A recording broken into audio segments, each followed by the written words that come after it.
Hello everybody, and welcome back to the series. In case this is your first time visiting my channel, this is part 3 of a 5-part series where I will be discussing the character of Jon Snow from the A Song of Ice and Fire books in detail.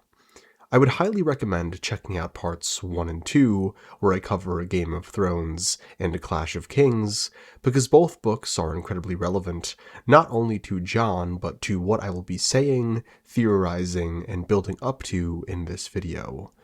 But with all that being said, let's jump right into one of my favorite individual book arcs, Jon Snow, A Storm of Swords. To remind us where we left off in A Clash of Kings, it ends with Jon joining the Wildlings as a double agent in order to spy on them and then hopefully return to the Wall with key information. Jon 1 opens with him heading towards the Wildlings camp. He remarks that he's never seen so many campfires, and at the sight of them, he flexes his burned sword hand, a tick that activates whenever he gets stressed, almost as a reminder of where he's been and what he's experienced with the others. Jon then thinks about how isolated he feels, how the half-hand's corpse was ransacked by the wildlings, how Rattleshirt has his bones, Ygritte has his cloak and helm, and how Jon is more lost and isolated than ever before. He thinks, dead. All dead but me. Am I dead to the world? A great moment of foreshadowing, considering Jon presumably dies at the end of A Dance with Dragons. Jon then talks to Ygritte. She tells him that Mance will accept him once he hears what Jon did to the half-hand. She tells him that he's not the first crow to join the wildlings. It's enticing. It's beautiful. It's freedom. But with freedom comes a cost. With true freedom comes a sense of unknowing chaos. She tells him it's dangerous, but that he will like it, while placing a hand right above his knee, clearly attempting to seduce him. I will, thought Jon. I will see, and hear, and learn. And when I have, I will carry the word back to the Wall. The wildlings had taken him for an oathbreaker, but in his heart he was still a man of the Night's Watch, doing the last duty that Qhorin Halfhand had laid on him before I killed him. Jon then notes that Ghost is not having a good time with the wildlings, that all of the dogs keep trying to attack him, or at bare minimum have their guards up around him 24/7. This is symbolic of the way in which the wildlings themselves have their guard up with Jon. Ghost is the closest thing Jon has to his Stark identity, and to be a Stark is to not be free. So the wildling dogs who represent the wildlings themselves can smell the Stark on Jon when Ghost is around. This will be very important later, because Ghost and Jon will be separate during this book for a time, when Jon is at his furthest from his Stark identity, and then will return when he reconciles who he truly is. Jon then keeps walking through the camp to Mance's tent, and he takes note that while there are definitely warriors amongst the free folk, they aren't all fighters. The vast majority of them are mothers, children, elderly, just regular old people, like the ones he knows south of the Wall. Jon feels a faint familiarity with them, but at this point he's still very much in Night's Watch mode, but that begins to change when he meets Mance Rayder. Before they enter, Jon tells Ghost to stay outside, symbolizing how he's going to have to leave his Stark identity behind for a time to survive in the wild. Jon walks into his tent and immediately spots a blonde woman who he calls pretty. This is Val, someone who will serve as temptation for the future of Jon's arc. When he walks in, Mance is singing a song, and the song is called The Dornishman's Wife, and it goes as follows. Forgive me for not being able to sing as well as Mance Rayder.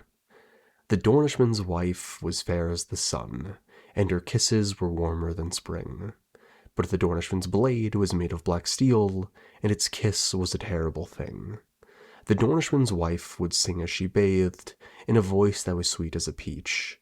But the Dornishman's blade had a song of its own, and a bite sharp and cold as a leech.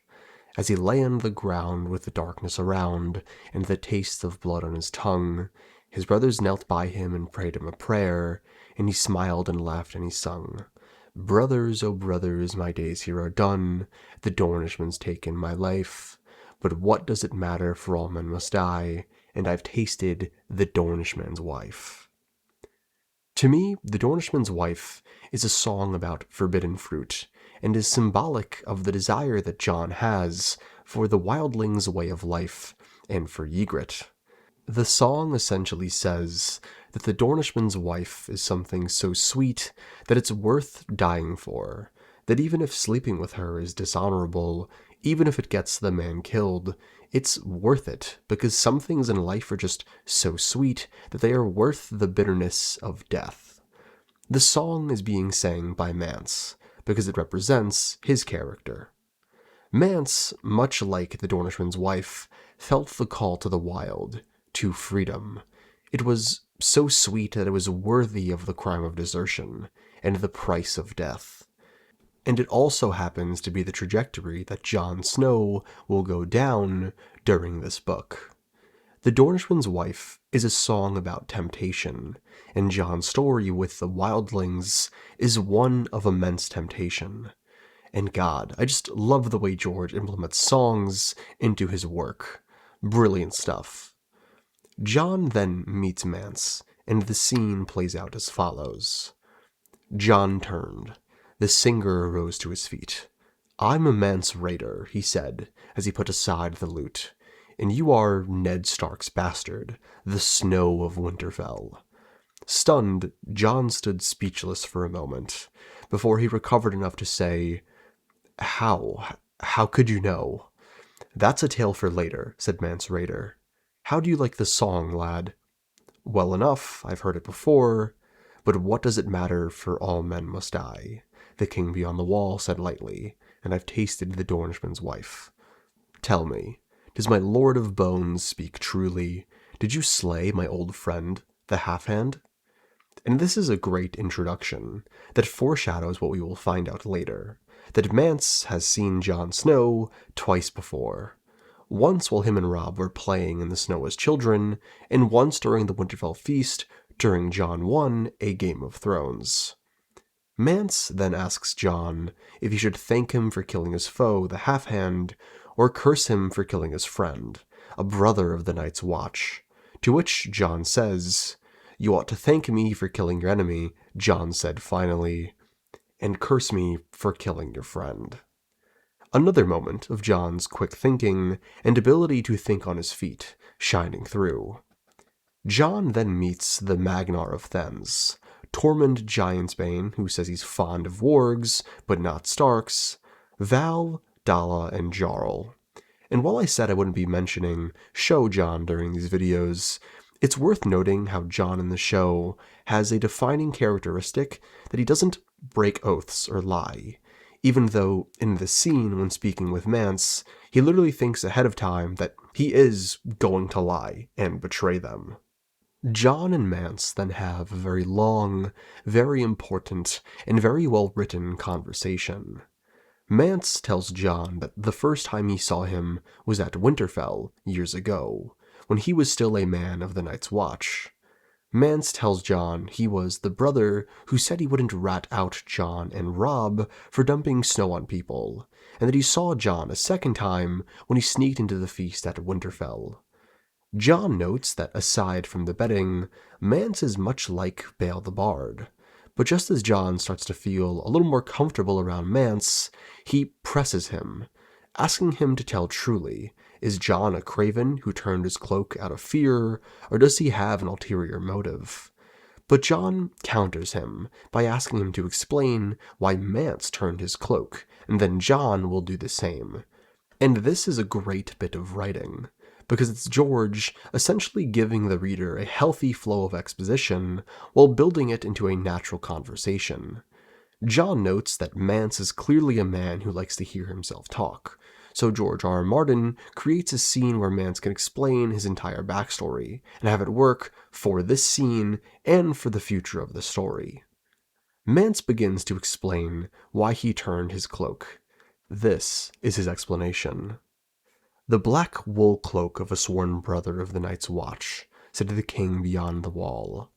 "One day on arranging, we brought down a fine big elk. We were skinning it when the smell of blood drew a shadow cat out of its lair. I drove it off, but not before it shredded my cloak to ribbons. Do you see? Here, here, and here," he chuckled. "It shredded my arm and my back as well. I bled worse than the elk. My brothers feared I might die before they got me back to Maester Mullen at the Shadow Tower. So they carried me to a wildling village where we knew an old wise woman who did some healing. She was dead, as it happened, but her daughter saw to me, cleaned my wounds, sewed me up, and fed me porridge and potions until I was strong enough to ride again. And she sewed up the rents in my cloak as well, with some scarlet silk from a shy that her grandmother had pulled from the wreck of a cog washed up on the frozen shore. It was the greatest treasure she had, and her gift to me." He swept the cloak back over his shoulders. "But at the Shadow Tower, I was given a new wool cloak from stores, black, and trimmed with black, to go with my black breeches and black boots, my black doublet and black mail. The new cloak had no frays, nor rips, nor tears, and most of all, no red. The men of the Night's Watch, dressed in black," Sir Danis Mallister reminded me sternly, as if I had forgotten. "My old cloak was fit for burning now," he said. I left the next morning for a place where a kiss was not a crime, and a man could wear any cloak he chose. He closed the clasp and sat back down again. "And you, Jon Snow?" John took another swallow of mead. There was only one tale that he might believe. "You say you were at Winterfell, the night my father feasted King Robert. I did say it, for I was. Then you saw us all, Prince Joffrey and Prince Tommen, Princess Marcella, my brothers Robb and Bran and Rickon, my sisters Arya and Sansa. You saw them walk the center aisle with every eye upon them, and take their seats at the table just below the dais where the king and queen were seated. I remember. And did you see where I was seated, Mance?" He leaned forward. "Did you see where they put the bastard?" Mance Rayder looked at John's face for a long moment. "I think we had best find you a new cloak," he said, holding out his hand. And this scene is an absolute masterpiece. And the reason it works so well, not only in terms of writing quality, but in terms of convincing Mance, is because Jon Snow is telling the truth. Mance remarks earlier in the chapter that he's not one to be lied to, and Jon admits that he can't tell a lie in this moment, because Mance will see right through him. So in acknowledging this, Jon tells the scariest kind of lie one can tell. He tells the truth. Jon lets Mance in on some of the darkest parts of his soul. He lets him into his isolation, his fear, and most importantly, his anger. Jon didn't need to lie, because there has always been an aspect of Jon that wanted to truly leave, an aspect of Jon that never truly felt like a Stark, and in order to survive, Jon has to acknowledge and buy into the saddest part of his past. This scene is the first of many, where Jon will have to denounce his Stark heritage in order to survive. In order to be free, he has to acknowledge and admit to the aspect of himself who always desired freedom. Jon is a three-dimensional character in every sense of the word. There are just so many aspects to him that are just overflowing with conflict and humanity. And this chapter is the first of many great ones that will explore that conflict in depth. John 2 opens up with John seeing mammoths and giants for the first time, and trying to keep count of them so he knows what he's up against at the wall. Now it's worth noting that John spends the beginning of this chapter with Tormund Giantsbane, and they have taken a liking to one another. This is important to take note of because Tormund is an integral part of John's story in A Dance with Dragons, and heading into the Winds of Winter. John then asks him about the Horn of Jaruman, otherwise known as the Horn of Winter. John believes that maybe Tormund blew it in order to wake the giants. The irony of it all is I believe the Horn of Winter isn't with Mance at all, and is actually the horn John found in Clash and is currently in Sam's possession. Tormund then asks John why he won't sleep with Ygritte, considering she seems very open to the idea. This question makes John blush, because at the end of the day he is still a teenager who gets nervous about those kinds of questions. John remarks that every night Ygritte sleeps next to him and cuddles him, and that he ended up placing Ghost between him and her to simply cockblock her. But Ygritte continues to persist, and their sexual dynamic is definitely interesting. While John is most definitely interested in her subconsciously, consciously due to his vows, he rejects her, which leads to her essentially taking advantage of John's position to sleep with him. But it is complicated, and this complication is something we will explore in detail throughout this book. Ygritte then for the first time tells John, "Jon Snow, you know nothing," which is a line that will haunt the remainder of his story. John then thinks about her fiery hair, how she had been kissed by fire, but while probably subconsciously comparing her to his sister and Catelyn, who are both beautiful and have red hair. John finds Ygritte rather attractive in a strange way. He thinks she's peasant-looking, alluding to the fact that after all this time, and even still beyond the wall, John's privilege is ever present in the story. But he also finds aspects of her rather beautiful, and what's really neat is it's nothing really physical about her that draws him in other than her hair. Instead, it's her personality, her singing, the way she smiles and talks, that makes her imperfections seem less like imperfections and more like just aspects of her soul that make her unique.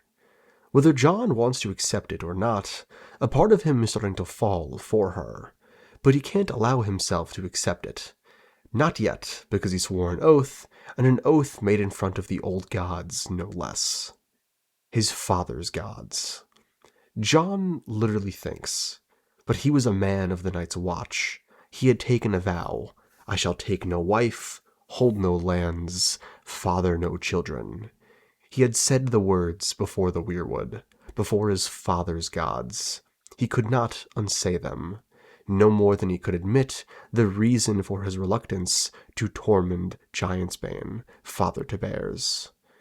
So it is Jon's connection to Ned, and the guilt that he would feel about breaking his oaths, that keep him away from Ygritte, which I find to be incredibly interesting. Jon doesn't just keep his oath for the sake of keeping it. It's the small boy who just yearns for his father's approval that keeps him in line. Tormund then asks Jon a question, and their interaction is phenomenal. "Do you mislike the girl?" Tormund asked him as they passed another 20 mammoths, those bearing wildlings and tall wooden towers instead of giants. "No, but what can I say that he will believe? I am still too young to wed." "Wed?" Tormund laughed. "Who spoke of wedding? In the South, must a man wed every girl he beds?" Jon could feel himself turning red again. "She spoke for me when Rattleshirt would have killed me. I would not dishonor her. You are a free man now, and Ygritte is a free woman. What dishonor if you lay together? I might get her with child. I'd hope so. A strong son, or a lively, laughing girl, kissed by fire. And where's the harm in that?" Words failed him for a moment. The boy. the child would be a bastard. Are bastards weaker than other children, more sickly, more like to fail? No, but you're bastard born yourself, and if Ygritte does not want a child, she will go to some woods witch and drink a cup of moon tea. You do not come into it once the seed is planted. I will not father a bastard. This scene is great. It's paying off the foreshadowing that we receive in Jon 1 A Game of Thrones. Jon is a man of the Night's Watch, and now a free man. He should no longer be concerned with fathering a bastard and breaching the laws of Winterfell, because they don't apply here, and yet the anger that he lived with for his entire life still festers deep down. Jon's trauma, his connection to the Starks, is something that transcends wherever he happens to be at that moment, which is why his pain with being a bastard always lingers. After Tormund continues to give Jon pushback, Jon thinks this. Jon had no answer for that. Small wonder that the Seven Kingdoms thought the free folk were scarcely human. They have no laws, no honor, not even simple decency. They steal endlessly from each other, breed like beasts, prefer rape to marriage, and fill the world with base-born children. Yet he was growing fond of Tormund Giantsbane, great bag o' wind and lies though he was. Longspear as well, and Ygritte. No, I will not think about Ygritte. And this paragraph is a microcosm for Jon's entire journey beyond the Wall. Jon has had nothing but negative preconceived notions about the wildlings his entire life, and yet, after walking in their shoes and being one of them for a while, he comes to recognize that there is some truth in what he was told, but it's not the full story. On this side of the Wall, Jon has found people. Just people. The wildlings, while different from highborn people, aren't much different from the regular folk in Westeros. In A Storm of Swords, Jon continues to gain something priceless. Perspective.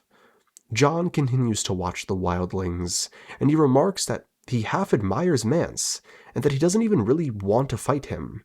But at the end of the day, if the choice is between his new friends beyond the Wall and his family at Winterfell, Jon has no doubt which one he would choose. Bran and Rickon are still at Winterfell besides.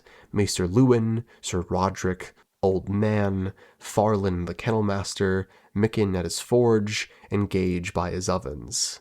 Everyone I ever knew, everyone I ever loved. If Jon must slay a man he half admired and almost liked, to save them from the mercies of Rattleshirt and Dogshed and the earless Magnar of Thenn, then that was what he meant to do. Ghost then leaves to hunt, and Jon remarks that he will come back when they make camp. He always does, and so does Ygritte. Jon remarks that in a strange way she reminded him of his sister Arya, that she claimed to be 3 years older than him, but he was half a foot taller than her. Ygritte and Tormund then sing a song about the giants, just before Jon is attacked by the eagle that's been following him around for days. The eagle of the warged man that he killed. But luckily enough, Ygritte and Tormund protect him, both willing to put their lives on the line to keep Rattleshirt from killing him. With Tormund going as far as to tell Rattleshirt that if he wants Jon, he's going to have to go through him first. Jon then wonders, can a bird hate? Jon had slain the wildling Orrel, but some part of the man remained within the eagle. The golden eyes looked out on him with cold malevolence. "I'll come," he said. The blood kept running down into his right eye, and his cheek was ablaze of pain. When he touched it, his black gloves came away stained with red.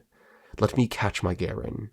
It was not the horse he wanted so much as Ghost, but the direwolf was nowhere to be seen. He could be leagues away by now, ripping out the throat of some elk. Perhaps that was just as well. Which to me is evidence and great foreshadowing that when Jon comes back and wins, he is going to remember, and maybe even hate. Jon then rides to Mance. flexing his sword hand as he goes. But instead of returning to camp, John finds himself at the Fist of the First Men, which has been ravaged by the attack by the others which occurred in the prologue. He remarks that he has never seen so much death and blood in his entire life. Mance then begins asking John questions about the Watch, and John answers truthfully. He tells Mance that there were 300 men of the Night's Watch at the Fist, but when further pushed, he hesitates, not wanting to give up his Lord Commander, and he even thinks about trying to kill Mance in this moment, even if it costs him his life. John wonders how he can play the role of the Turncloak without truly becoming one. John opens and closes his sword hand and tells Mance everything he wants to know, and that he isn't a crow anymore. And he even tells Mance that he sleeps with Ygritte at night. He thinks it was easy to lose your way beyond the wall. John did not know that he could tell honor from shame anymore, or right from wrong. Father, forgive me. Yes, he said. Mance then tells John that he must go beyond the wall and help the wildlings with their assault to prove his allegiance. And the chapter ends with Ygritte telling John, in a shy way, that since she saved his life, that tonight she wants it to be no longer a lie. And the chapter ends with John having to accept that Ghost is going to sleep elsewhere tonight, symbolizing the fact that in order for John to stay alive, he must forsake a part of himself. He must forsake the Stark in order to sleep with Ygritte. What a chapter, and what a start to Jon's journey in A Storm of Swords. Jon 3 is an absolutely beautiful chapter, and it begins with Jon and Ygritte looking up at the stars. And while looking at the same constellations, they come to very different conclusions about what they are. Jon says, "We look up at the same stars and see such different things." And this line is just absolutely beautiful, and means so much to me personally. I feel it perfectly sums up not only Jon's story, but the story of many people as well in the real world. It's very easy to get lost in your own individual thoughts, to view your way of life as the only true one. Yet in this moment and throughout Jon's journey in these books, he learns that perspective is everything, that one's outlook on life isn't necessarily superior to another's, that they're just different, and there's beauty in that difference. Jon then thinks, Jon had never met anyone so stubborn, except maybe for his little sister Arya. Is she still my sister, he wondered. Was she ever? He had never truly been a Stark, only Lord Eddard's motherless bastard, with no more place at Winterfell than Theon Greyjoy. And even that he'd lost. When a man of the Night's Watch said his vows, he put aside his old family and joined a new one. But Jon Snow had lost those brothers too. And I find this constant comparison to Arya to be rather interesting. It's been studied in our world that people often look for familiarity in their partners. This is why you will often hear that one's partner may remind them of a parent or someone close to them in their life. It's interesting, and an idea that George R. R. Martin is definitely toying with. Jon then finds Ghost at the top of a hill, remarking that Ghost's eyes seem to drink the stars themselves. And then one of the most heartbreaking scenes in the entire book series, at least for me, takes place. Jon Snow having to depart from Ghost. Jon tells him that he must go to Castle Black, and that Jon will find him. Jon remarks at how black Ghost's eyes look in that moment. He tells him that for a time they both must hunt alone, with him repeating the word alone in his head, almost like he wasn't ready for the impact of his own words. Ghost then darts off, and it's worth noting that when he leaves, Jon sleeps with Ygritte, symbolizing Jon having to leave his Stark identity behind in order to survive. John then thinks about the first time he had sex with Ygritte. Nights passed how he tried to convince himself into believing he was just doing his duty, that even his father had made a mistake once. And with that thought alone, John is admitting subconsciously that he didn't have sex because he had to, but because he wanted to. And deep down he knows that he was just lying to himself, showed through the fact that that same night they had sex twice more. John thinks it happened twice more that night, and again in the morning, when she woke to find him hard. The wildlings were stirring by then, and several could not help but notice what was going on beneath the pile of furs. Jarl told them to be quick about it, before he had to throw a pail of water on them. Like a pair of rutting dogs, John thought afterwards. Was that what he had become? I am a man of the night's watch, a small voice inside insisted. But every night it seemed a little fainter, and when Ygritte kissed his ears or bit his neck, he could not hear it at all. Was this how it was for my father, he wondered? Was he as weak as I am when he dishonored himself in my mother's bed? John then gives halfway false information to the Magnar of Thenns, trying to throw off just how many men the Night's Watch actually has, flexing his sword hand as he lies, a nervous tic that grounds him. John then crawls deeper into the cave, and finds an opening towards where Ygritte's voice is calling out to him. When he reaches her, Ygritte tells him that this cave is vast and seemingly endless, that this network of caves connects even beyond the wall. And I wonder if this cave is part of the Weirwood network, and could this specific cave eventually connect all the way to Bloodraven's cave? Because there is water in this cave, and that cave seems to come out of nowhere as well, and it also has random water in it. Just an interesting theory. Ygritte then takes her clothes off and tells John that she wants him to truly see her for the first time. They undress and then make love truly. In this moment, John lets all of the walls come down for the first time. He stops caring about his vows and honor, and he tells her over and over again that he loves her, that he loves her smile, her hair, her mouth, the way she smells. Jon Snow in this moment is madly and unequivocally in love.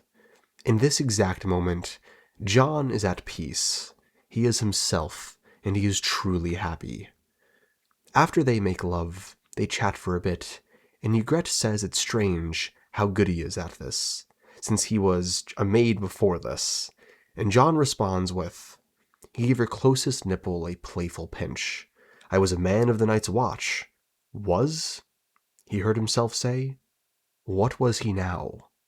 He did not want to look at that. Were you a maid? Jon then sits, and for the first time in a while, asks himself who he truly is.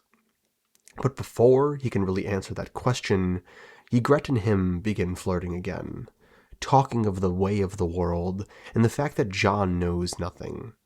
They then have sex one more time in this cave, and Jon remarks that while his guilt was there, he didn't understand why something that is apparently so wrong felt so good.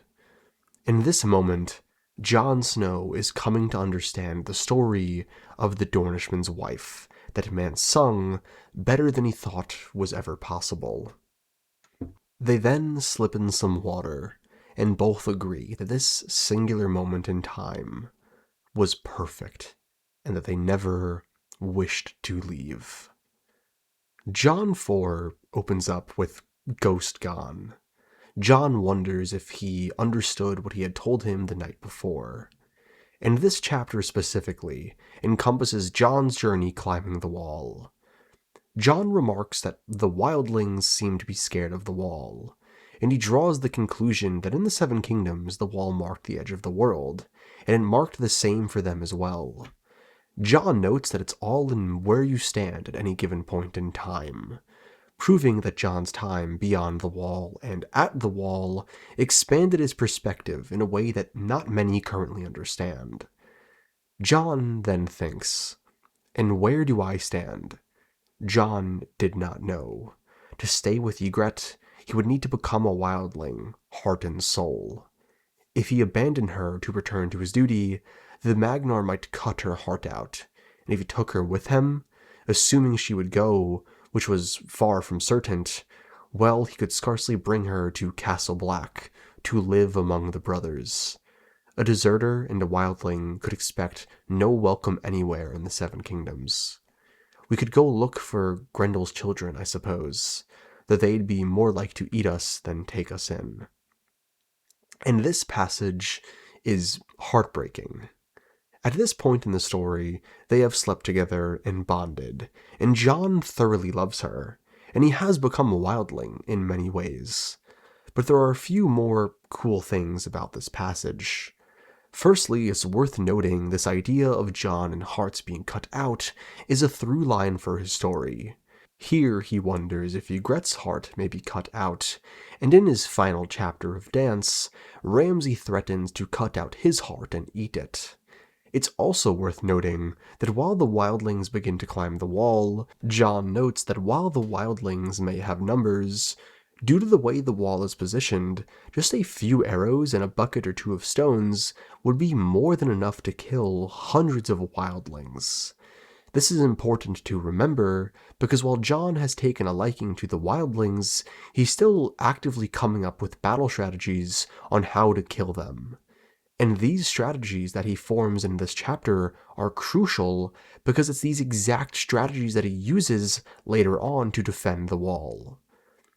When they begin to climb it, Ygritte said that it's cold, and that she hates it. And when John tells her that of course it's cold, it's made of ice, Ygritte tells him that he knows nothing. The wall is made of blood. And this is just more evidence that the wall is tied to some form of human sacrifice. The chapter then ends with this. The worst is behind us, John tried to sound confident.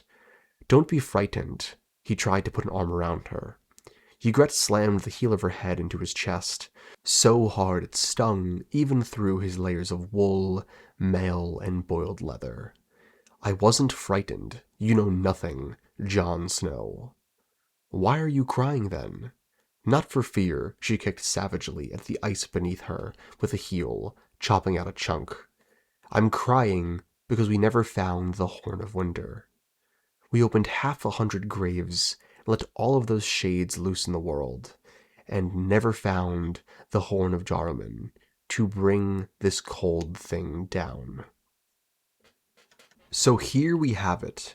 Ygritte is confirming that while Mance was looking for the Horn of Winter, he never found it, and they were specifically checking graves. And I'm hoping we all remember that Jon found this really strange old horn in a Clash of Kings, in a fresh grave. The wildlings were never able to find the horn because Jon found it first and gave it to Sam. And with that, Jon 4 ends. A short chapter, but an important one, since Jon is now on top of the wall, and the next part of his journey is about to begin. Jon 5 opens with Jon's inner turmoil at the forefront of his mind. While on the gift, Ygritte spots an abandoned stone townhouse, and she tells Jon that whoever left such a castle just abandoned was a fool. Which to me is George R.R. Martin being very tongue-in-cheek and signifying that while Ygritte isn't meaning for it to come off this way, she is essentially throwing shade at Jon for lacking perspective and wanting to leave Winterfell, a real castle, in Book 1 of Game of Thrones. And then, tragically, reality sets in for Jon Snow. In Old Town, there's a tower taller than the wall. He could tell she did not believe him. If I could show her Winterfell, give her a flower from the glass gardens, feast her in the great hall, and show her the Stone Kings on their thrones, we could bathe in the hot pools and love beneath the heart tree while the old gods watched over us. The dream was sweet, but Winterfell would never be his to show. It belonged to his brother, the king in the north. He was a Snow, not a Stark. Bastard, Oathbreaker, and Turncloak. Might be after we could come back here and live in that tower, she said. Would you want that, Jon Snow? After? After. The word was a spear thrust. After the war, after the conquest, after the wildlings, break the wall. And I love this passage, even though it breaks my heart. Firstly, the tragedy that is Jon Snow's desire to be the Lord in Winterfell never fails to get some emotion out of me. No matter what he goes through, no matter what happens in his life, his heart always remains in Winterfell. He will always want it. And what's even worse is the guilt he feels for wanting it. In Jon's mind, the decisions he's made, the lies he's told, make him unworthy.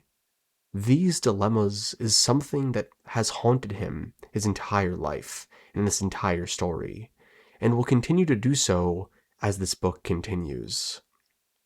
And there's also the aspect of Jon's bitterness towards Robb. The fact that he thinks of him now, not as Robb, but as the king in the north, shows a drastic shift in the way he perceives his brother, who was once his best friend. There's a subconscious level of envy that is equally understandable and heartbreaking. And then the final part of this page. The after. This to me is Jon Snow having his emotional denial be broken. Over the last 4 chapters, we've seen Jon Snow fall madly in love with Ygritte. He thinks about having a life with her, and fantasizes about bringing her to Winterfell. But in this moment, Ygritte's question snaps Jon out of his fantasy, and for the first time in months, he comes to the terms with understanding that love is the death of duty, and if he wants to remain loyal to the Night's Watch, his relationship with her must come to an end, and soon. And really quick, I want to put a pin in an idea. One thing that's been bugging me with Jon Snow's future is where on earth does he go if he lives through the entire book series? And I think I have my answer, or an answer. After Ygritte expressed interest in this tower house, Jon thinks this. His Lord Father had once talked about raising new lords and settling them in abandoned holdfasts as a shield against wildlings. The plan would have required the Watch to yield back a large part of the gift, but his Uncle Benjen believed the Lord Commander could be won around, so long as the new lordlings paid taxes to Castle Black rather than Winterfell. It's a dream for spring, though, Lord Eddard had said. Even the promise of land will not lure men north with the winter coming on. If winter had come and gone more quickly, and spring had followed in its turn, I might have been chosen to hold one of these towers in my father's name. Lord Eddard was dead, however, his brother Benjen lost. The shield they dreamt together would never be forged. This land belongs to the Watch, Jon said. This passage literally includes the title of the final book, A Dream of Spring, and Jon expressly states that in another life, maybe he would have lived in the Gift, playing a middle ground between Winterfell and the Watch. Or maybe, for A Dream of Spring, the Gift could be opened up to the wildlings, and Jon could live here with them, still on Winterfell's land, but not truly being the Lord of Winterfell. Just keep this in mind as we move forward. After this, Jon and Ygritte have a fight, and it's worth noting what they say. Her nostrils flared. No one lives here. Your raiders drove them off. They were cowards then. If they wanted the land, they should have stayed and fought. Maybe they were tired of fighting, tired of barring their doors every night and wondering if Rattleshirt or someone like him would break them down to carry off their wives, tired of having their harvests stolen and any valuables they might have. It's easier to move beyond the reach of raiders. But if the wall should fall, all of the north will lie within the reach of raiders. You know nothing, Jon Snow. Daughters are taken, not wives. You're the ones who steal. You took the whole world and built the wall to keep the free folk out. Did we? Sometimes Jon forgot how wild she was, and then she would remind him. How did that happen? The gods made the earth for all men to share. Only when the kings come with their crowns and steel swords, they claimed it was all theirs. My trees, they said, you can't eat them apples. My stream, you can't fish here. My wood, you're not hunt. My earth, my water, my castle, my daughter, keep your hands away or I'll chop 'em off. But maybe if you kneel to me, I'll let you have a sniff. You call us thieves, but at least a thief has to be brave and clever and quick. A kneeler only has to kneel. To me, this one page highlights everything Ygritte means to Jon's story.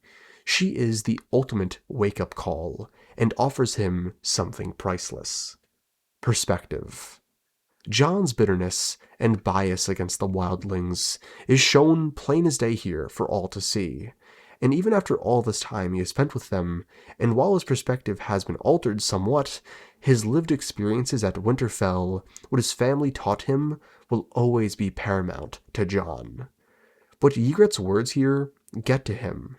She challenges every bias he's ever been taught, and while it may not be immediate, her words mixed in with her death later on cement Jon's character as one who doesn't view the wildlings as savages, but just as people, which eventually leads him to bringing them south of the wall at the end of Dance, which ultimately gets him killed.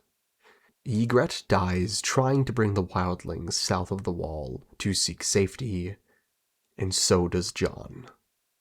Ygritte then presses the point. While sure, as a wildling you can steal a woman and objects, what's worse, being stolen, which at least requires strength, or being sold like a cow, the way noble ladies are sold in Westeros? But what's tragic about this truth is Jon is resisting. As it stands right now, this development is just too much for him. It's too drastic of a change. It would require him to question everything he's ever known. So he rejects this idea, thinking that while it's easy to forget while they laugh and have sex, at the end of the day there is a wall that separates their worlds. She is a wildling. He is a man of the Night's Watch. And this is why I love Jon Snow so much. His development is so human. It's not linear. He isn't perfect. He makes mistakes. He resists change at times. He finds himself often stuck between a rock and a hard place. He makes hard decisions that haunt him to the point of regret and eventually change. In this book especially, Jon Snow ends up becoming my favorite character ever because he's allowed to truly be a human being. And here it comes. The switch. We've talked in detail about how while Jon is north of the wall, he really does become a wildling in part. Just 2 chapters ago he said that he was a man of the Night's Watch, without even thinking about it, implying that he is no longer a man of the Night's Watch, even on a subconscious level. But in this chapter, when he's explaining to Ygritte that he doesn't think they can win, he uses different language. Mance cannot win this war. He can, she insisted. You know nothing, Jon Snow. You have never seen the free folk fight. Wildlings fought like heroes or demons, depending on who you talk to, but it came down to the same thing in the end. They fight with reckless courage, every man out for glory. I don't doubt that you're all very brave, but when it comes to battle, discipline beats valor every time.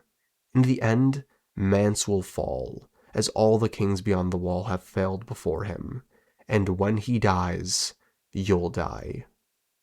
All of you. Ygritte had looked so angry, she thought she was about to strike him. All of us, she said. You too. You're no crow now, Jon Snow. I swore you weren't. You better not be. She pushed him back against the trunk of a tree and kissed him, full on the lips, right there in the midst of the ragged column. John heard Grig the goat urging her on.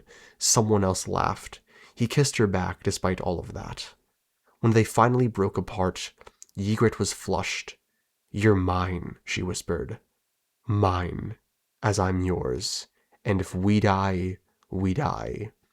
All men must die, Jon Snow. But first, we'll live." "Yes." His voice was thick. "First, we'll live." She grinned at that, showing Jon the crooked teeth that he had somehow come to love. Wildling to the bone, he thought again, with a sick, sad feeling in the pit of his stomach. He flexed the fingers of his sword hand and wondered what Ygritte would do if she knew his heart. Would she betray him if he sat her down and told her that he was still Ned Stark's son and a man of the Night's Watch?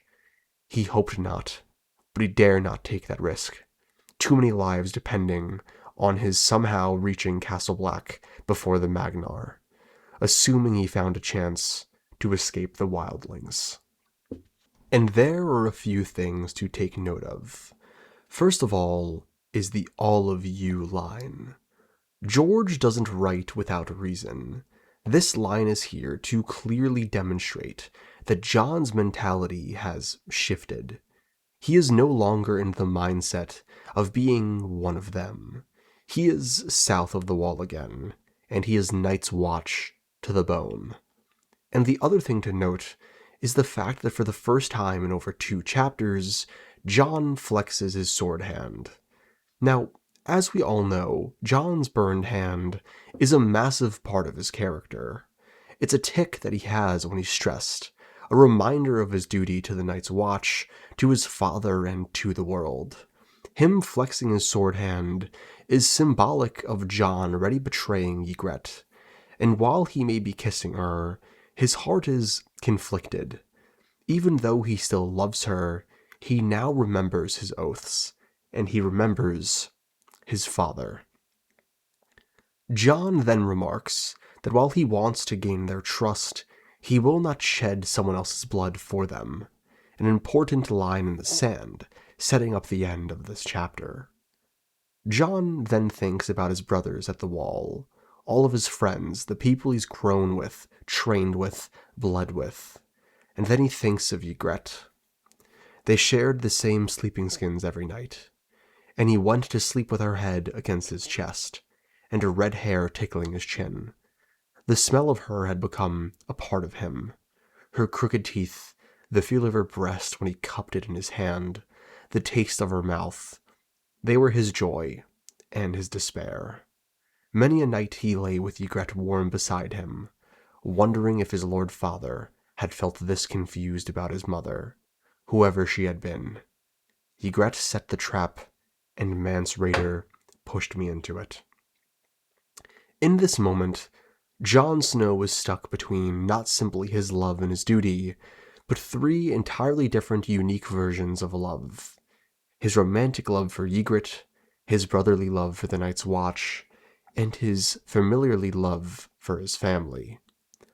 Jon thinks every day he spent among the wildlings made what he had to do that much harder. He was going to have to find some way to betray these men, and when he did, they would die.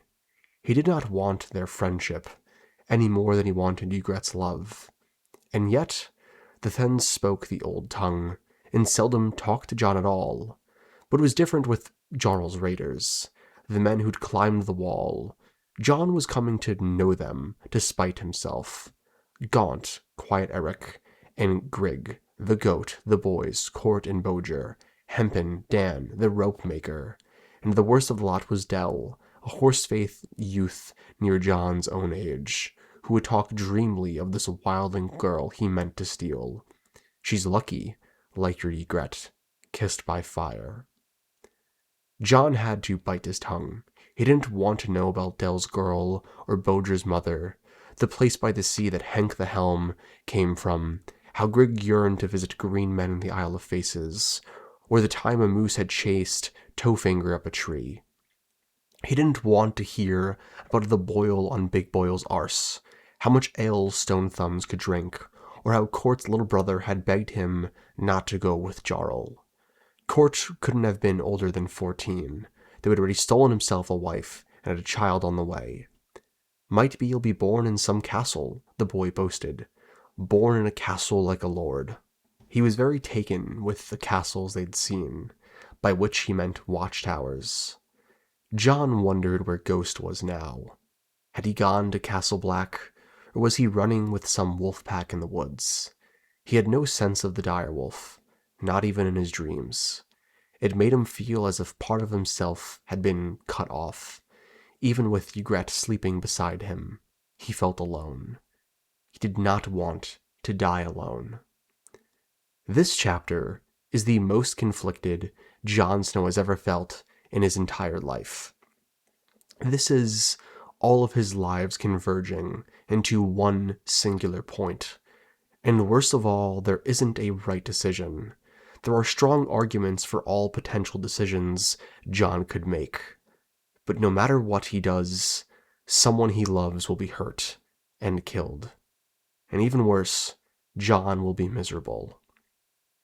Jon is more alone than he's ever been in his entire life, stuck between worlds with the dozens of people to choose from, which somehow isolates him even more.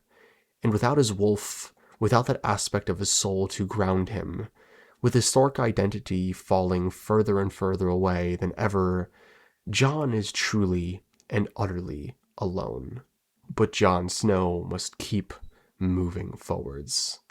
Later on, while setting up camp beside a lake, Jon starts telling Ygritte about good Queen Alysanne and the dragons, to which Ygritte responds that she's never seen a dragon, which to me is George R. R. Martin not so subtly being tongue-in-cheek with his words, since Jon is probably a secret Targaryen, therefore Ygritte has seen a dragon, in a sense. She then says that if she was so good, she would tear that wall down, more evidence to my theory that Jon Snow is going to be very important in the future to the wall coming down. Jon even says, right before he's interrupted by the Magnar, that his dwarf friend Tyrion once told him something about dragons, but he never finished his sentence. So I'll finish it for him. Tyrion tells Jon in Tyrion 2 A Game of Thrones that he doesn't believe that all the dragons are gone, and that's what I believe Jon was about to tell Ygritte. Again, ironic since Jon Snow is probably a dragon. At this point, the Magnar has caught a man who made a fire, and who saw them all. So he tells Jon to execute him, to prove his loyalty. But Jon just can't do it. Jon thinks he is an old man, Jon told himself. 50, maybe even 60. He lived a longer life than most. The Thenns will kill him anyway. Nothing I can say or do will save him. Longclaw seemed heavier than lead in his hand, too heavy to lift. The man kept staring at him, with eyes as big and black as wells. I will fall into those eyes and drown. The Magnar was looking at him too, and he could almost taste the mistrust. This man is dead. What matter is it if it's my hand that slays him? One cut would do it, quick and clean. Longclaw was forged of Valyrian steel, like ice. Jon remembered another killing, the deserter on his knees, his head rolling, the brightness of blood on snow, his father's sword, his father's words, his father's face. Jon Snow will not do it, which prompts Ygritte to cut the man's throat. In this moment, Jon Snow has drawn the line in the sand. At the end of the day, while they aren't so different in some ways, in many ways, Jon has morals that Ygritte just doesn't. In this moment, Jon Snow picks his father's words, picks the morals he was given as a child, he picks his family, he picks the Starks, and at that very moment, lightning strikes, and Bran, warged into summer, breaks in to protect Jon, killing a Thenn. John thinks for half a second that it may have been Ghost, but sees that it's Gray. The second that John chooses his family chooses him. John is able to escape on a horse, and hours later, when his adrenaline wears off, he realizes he's been shot in the leg. But all he can do is think of the wolf that saved him. He asks himself if his brother Rob returned to the north. Remember, last chapter, how he couldn't refer to Rob by name, just as the king in the north? Now he can. He calls him Rob, because he's opened his heart back up to his family. John then comes to the sad conclusion that Ygritte had shot him, but he couldn't blame her. He then finds the Ice Dragon constellation, and thinks to himself that he's going home. But if that were true, why does he feel so hollow?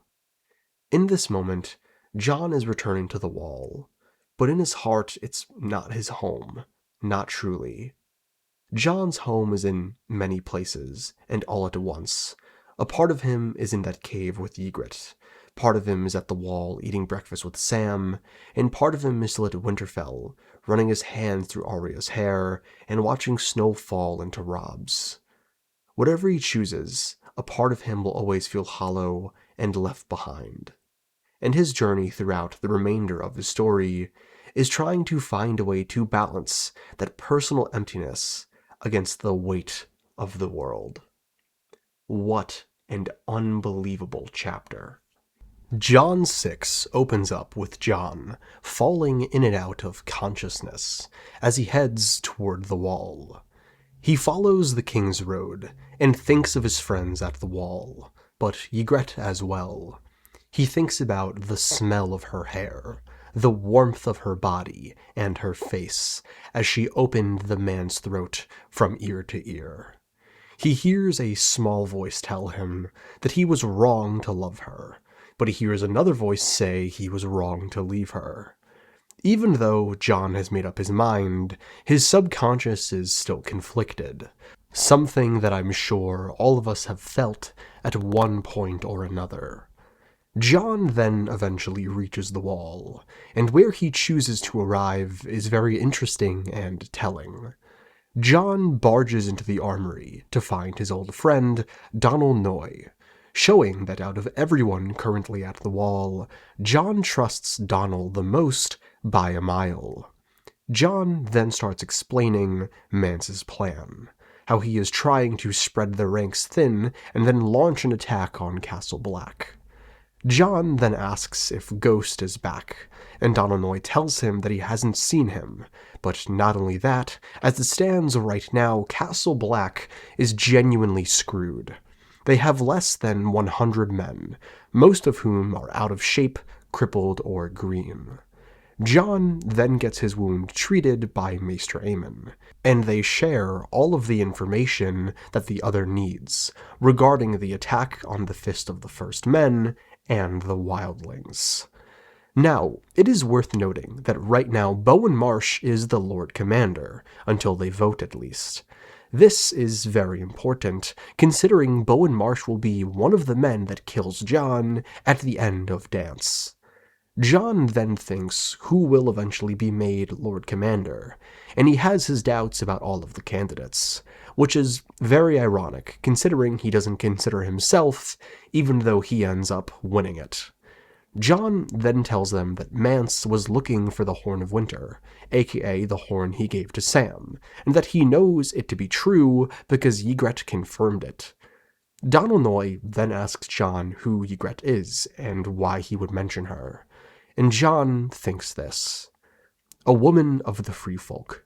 How could he explain Ygritte to them? She's warm and smart and funny, and she can kiss a man or slit his throat. She's with Styr, but she's not. She's young, only a girl in truth. Wild, but she killed an old man for building a fire. His tongue felt thick and clumsy. The milk of the poppy was clouding his wits.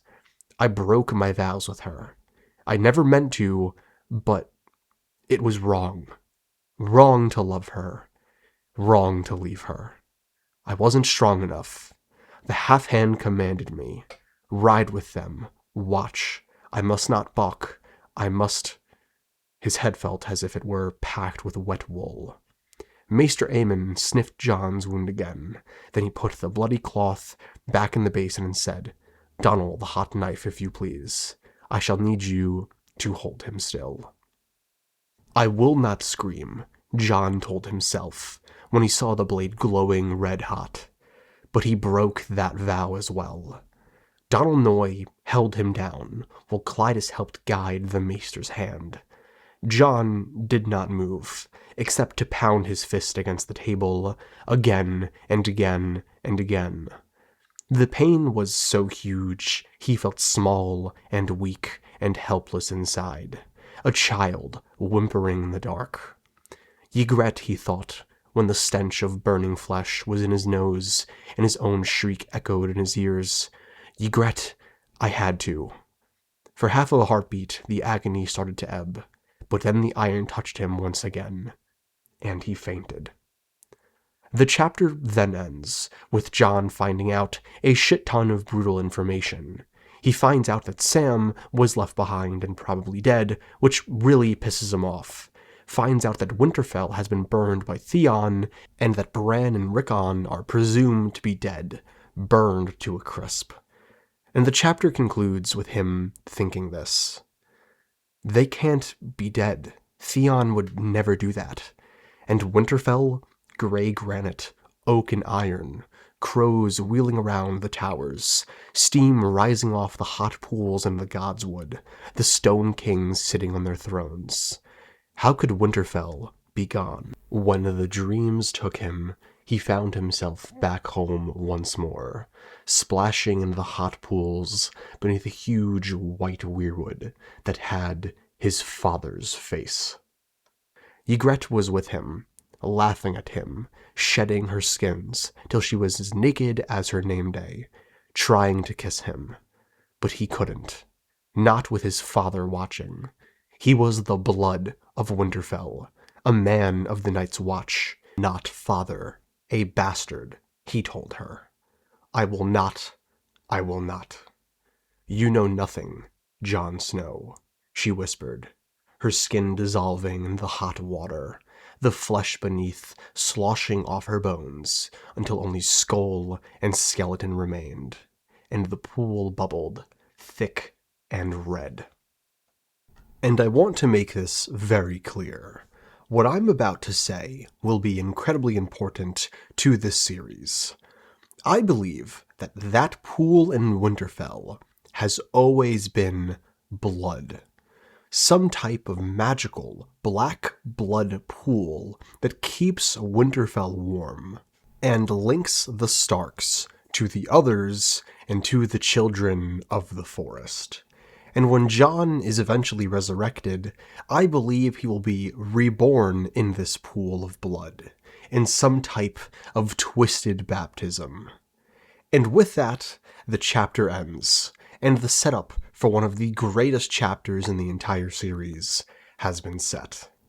And alright everybody, if you haven't been locked in up until this point, now's the time to do so, because we're about to embark on some of the greatest chapters in George R.R. Martin's magnificent universe, the battle for the Wall. Jon wakes to the smoke of Molestown burning, and it's worth noting that Jon's leg is really messed up. He can barely walk, and any amount of pressure that he puts on it becomes excruciating. So for everything he's about to do, keep in mind he's heavily injured. When Donald Noy asks Jon if he was sure he could fight, Jon remembers that he once told his little sister to stick them with the pointy end. So he says he can because he knows how to do that. He notes that it's a beautiful, hopeful memory, but something that feels far away. Jon then stares down at the road, and he knows that the wildlings will be coming soon, and he knows Ygritte is coming. He then remarks that the wildlings had never truly been his friends, but she was different. He could feel the throb of pain where her arrow had gone through the meat and muscle of his thigh. He remembered the old man's eyes, too, and the black blood rushing from his throat as the storm cracked overhead. But he remembered the grotto best of all. The look of her naked in the torchlight. The taste of her mouth when it opened under his. Ygritte, stay away. Go south and raid. Go hide in one of those round towers you liked so well. You'll find nothing here but death. Jon then looks at the scarecrows they've made in order to appear like they have more men than they actually do. Just a great moment of George R. R. Martin giving another dimension to this world and to this battle. Jon sits at his post with two people, Deaf Dick Follard and Satin. Jon remarks that Satin seems to be just as nervous as he is, and Jon also thinks that he's quite pretty. Jon then sees a mother with 3 young children from Molestown, seeking refuge. And while he doesn't think it consciously, subconsciously I believe Jon Snow is thinking about his brothers, Bran, Rickon, and Robb, while he looks at these 3 boys. Jon then remarks that the Night's Watch is screwed, since they don't have even 50 rangers, and to make matters worse, Jon knows many of his brothers don't even trust him. And Jon internalizes this, causing all of his pain and trauma from his entire life about being isolated to come out. They think me a turncloak. That was a bitter draught to drink. But Jon could not blame them. He was a bastard after all. Everyone knew that bastards were wanton and treacherous by nature, having been born of lust and deceit. And he had made as many enemies as friends at Castle Black. Rast for one. Jon had threatened to have Ghost rip out his throat unless he stopped tormenting Sam. And Rast did not forget things like that. He was raking dry leaves into piles under the stairs just now. But every so often, he stopped long enough to give Jon Snow a nasty look. Jon, even after returning to what he thought was his home, still feels isolated. There just doesn't seem to be any place in the world where he is truly accepted. Jon then remarks that Dalnoy had the voice of a commander, and that in battle the most important thing is a commander's voice, and that him and Robb used to shout at each other from across the castle to practice having such a voice. Satin then tells Jon that he's cold up here on the wall, and Jon honestly laughs, saying that the Frostfangs were cold, and that this is nothing. Which is a great moment, highlighting Jon's development. When Jon first got to the wall, he thought, much like Satin, that the world couldn't get any colder than it was atop the wall. But after venturing beyond, Jon realizes that there are things much colder out there than just the wall. Jon then eats dinner and talks to Owen, a man of the Night's Watch who's physically strong but mentally challenged. This is important because Jon is eventually able to properly find a way to help Owen and make use of him, showcasing his intelligence and ability to lead different kinds of people. Jon remarks that of course they came at night, the wildlings that is, like thieves and murderers. It's good to remember though that Jon kills Orell and steals Ygritte in the dead of night, so in many ways he's not so different from them. Jon then grabs an arrow with a black shaft and grey fletching. Jon thinks of Theon Greyjoy and begins to fire at the wildlings that are raiding. Satin remarks that he hit one straight in the chest. After they fire for a little more, Follard takes a shot at a man on top of the armory and misses, but the person he was shooting at did not. She strikes him dead in the chest, and Jon looks down and sees Ygritte for a second. And he has a shot, but he doesn't take it. Even though she killed one of his brothers just a second ago, Jon cannot bring himself to harm her. Jon and Satin are then forced to retreat, and Jon's leadership ability is plain as day, keeping the morale of the men up and doing what needs to be done to keep them alive, killing men with his bare hands, and then burning some of the wildlings alive with oil. And while the screams of the men burning were terrible, and Satin nearly vomits at the sight, John simply shuts the trapdoor that they set without a second's thought. But the battle is hard, and the Night's Watch's lines are breaking. John tells Satin to pray to his gods, the Seven, and John will pray to his own, the old gods. John and Satin keep fighting, and John remarks that while he may be pretty, he is also quick and can fight. As the battle continues, John thinks about his father and the advice he gave him about battle and command. And then this occurs. John notched a fire arrow to his bowstring, and Satin lit it from the torch. He stepped to the parpet, drew, aimed, loosed. Ribbons of flame trailed behind as the shaft sped downward and thudded into its target. Crackling.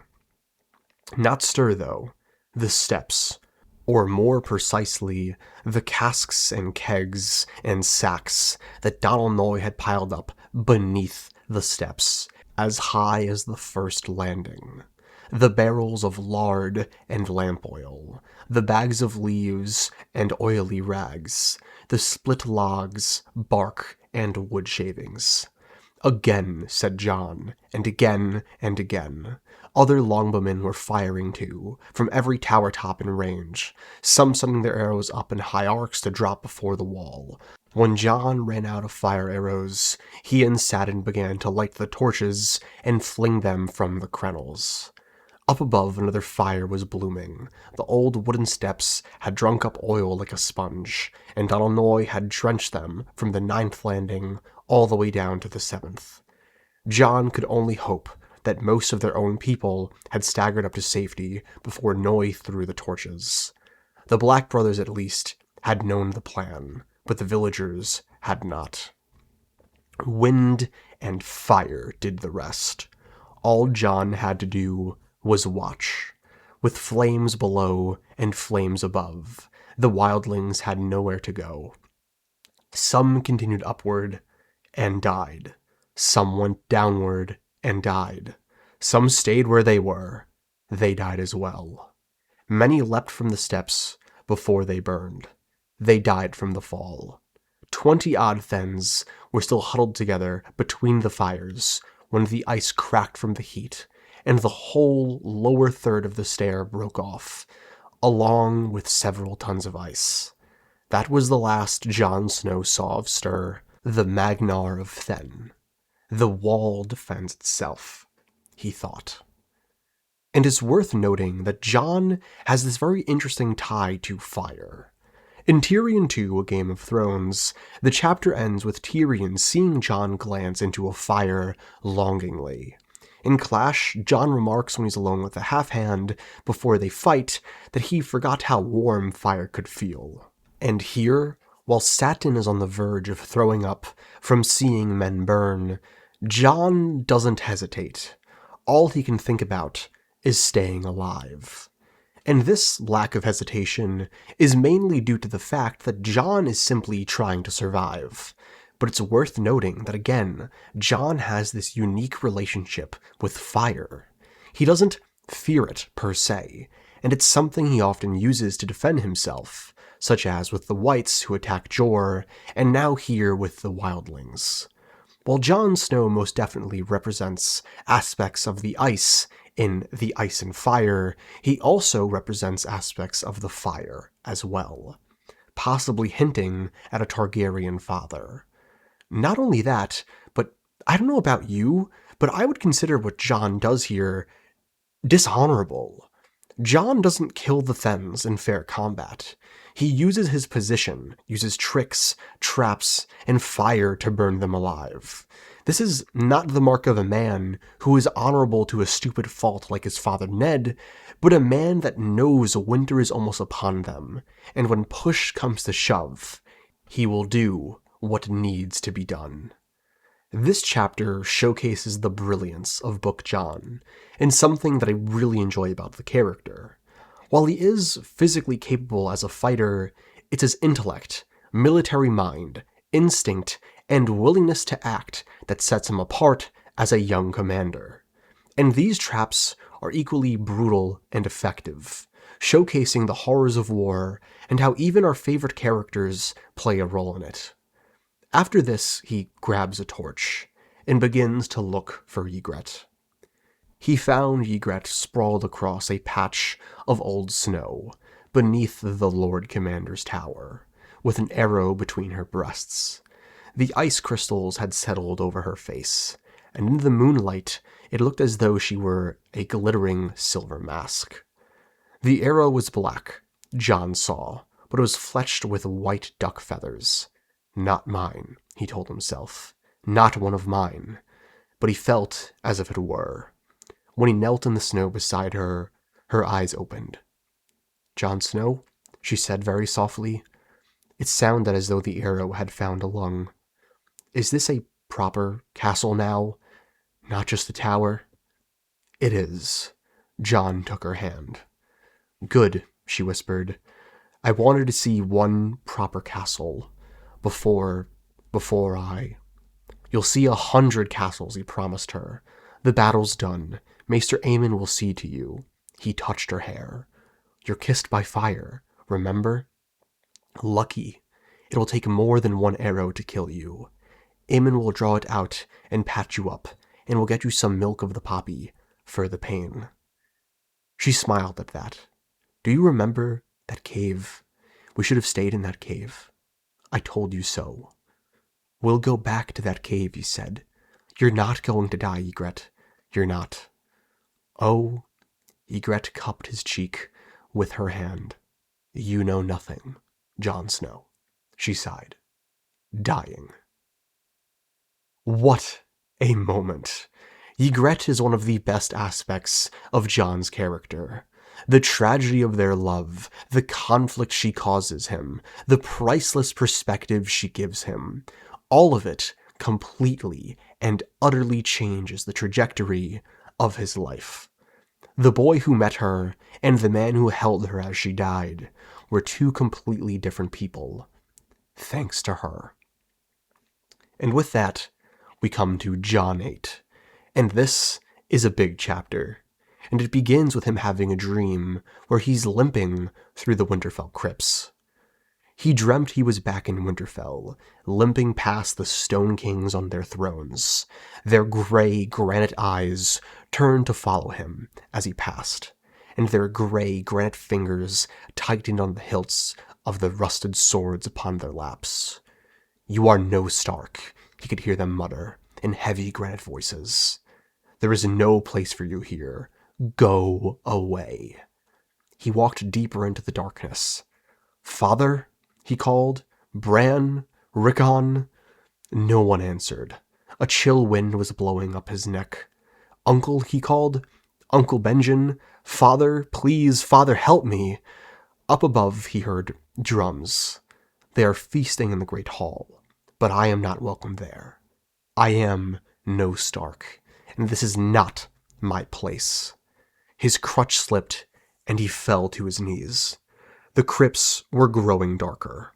A light has gone out somewhere. "Ygritte," he whispered. "Forgive me, please." But it was only a direwolf, gray and ghastly, spotted with blood, his golden eyes shining sadly through the dark. And this dream is just awful. First of all, this feast and the drums that are occurring above him are symbolic of a much worse version of what we see in Jon 1, A Game of Thrones.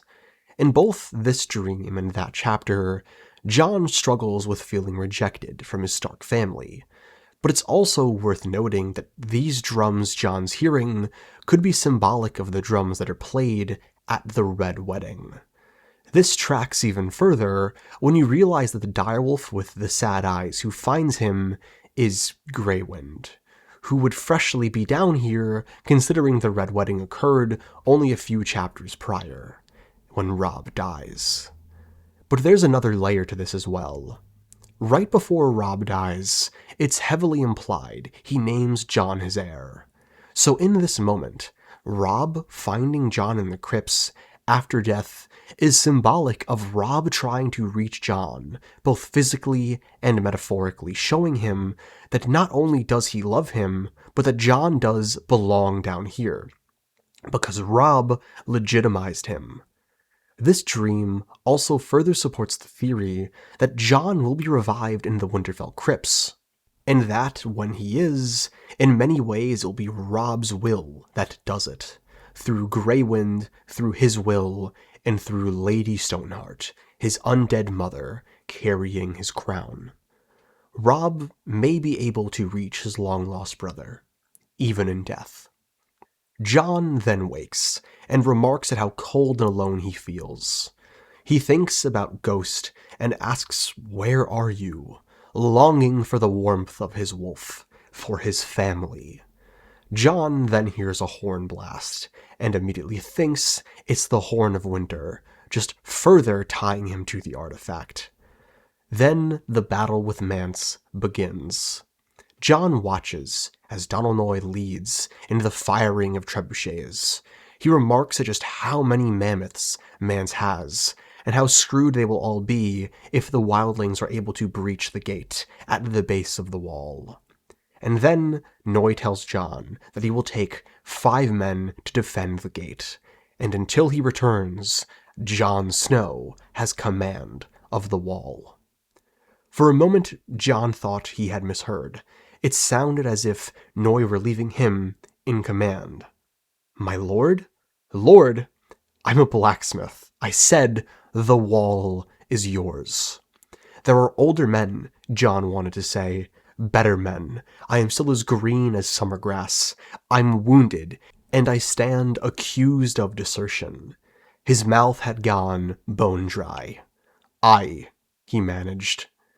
And I absolutely adore this moment.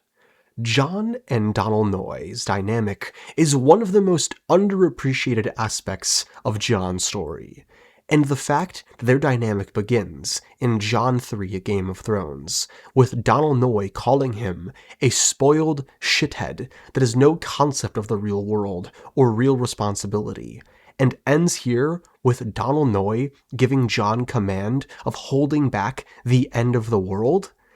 It's such a long, beautiful, and painful journey that speaks volumes to the personal growth that Jon has undergone over these past 3 books. The spoiled brat who lacked any real-world experience and bullied his brothers that arrived at Castle Black has changed into a genuine leader who's now responsible with keeping those very brothers alive. And for these next few chapters, Jon leads with a commander's voice, communicating with clear direction how to defend the wall. But then when dawn comes, reality hits. Jon sees the wildlings and thinks that Tormund Giantsbane must be laughing right now. Jon sees this giant ram that Mance has and remarks that if it reaches the gate, Castle Black will fall and they will die.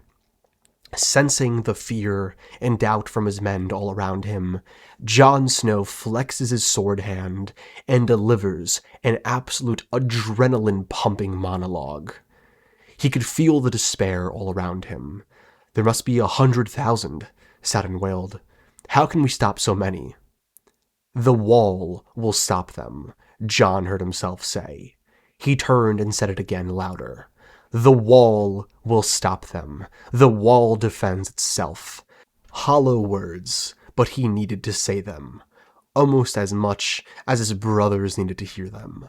Mance wants to unman us with his numbers. Does he think we're stupid? He was shouting now, his leg forgotten, and every man was listening. The chariots, the horsemen, all those fools on foot. What are they going to do to us up here?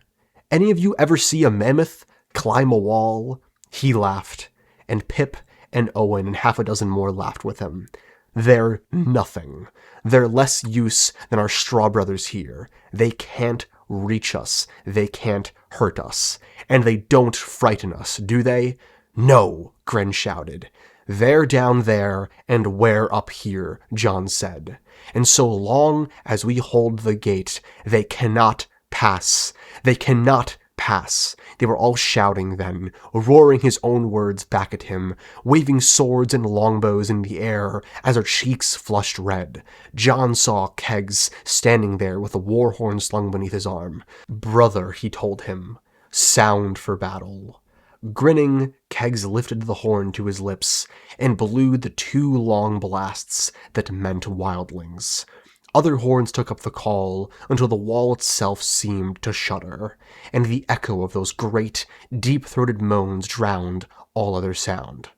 "Archers," John said when the horns had died away, "you'll aim for the giants in that ram, every bloody one of you, loose at my command, not before. The giants and the ram. I want arrows raining on them with every single step, but we'll wait till they're in range. Any man who wastes an arrow will need to climb down and fetch it back. Do you hear me?" "I do," shouted Owen the oaf. "I hear you, Lord Snow." This moment is magnificent. It's a payoff all the way from John 3 regarding the nickname Lord Snow. In John 3, that nickname, Lord Snow, is an insult that gets under John's skin so much that he nearly strangles a brother who used it. And now, in the most important moment in his entire life and his brother's entire lives, when the chips were down, they turned to Lord Snow, a nickname that now represents the ultimate sign of respect. John rallies his troops, brings up their morale, and leads them to victory, calling for every arrow to be shot, every barrel of fire to be dropped with pinpoint precision and vocal clarity in this moment that shocks everyone, myself included.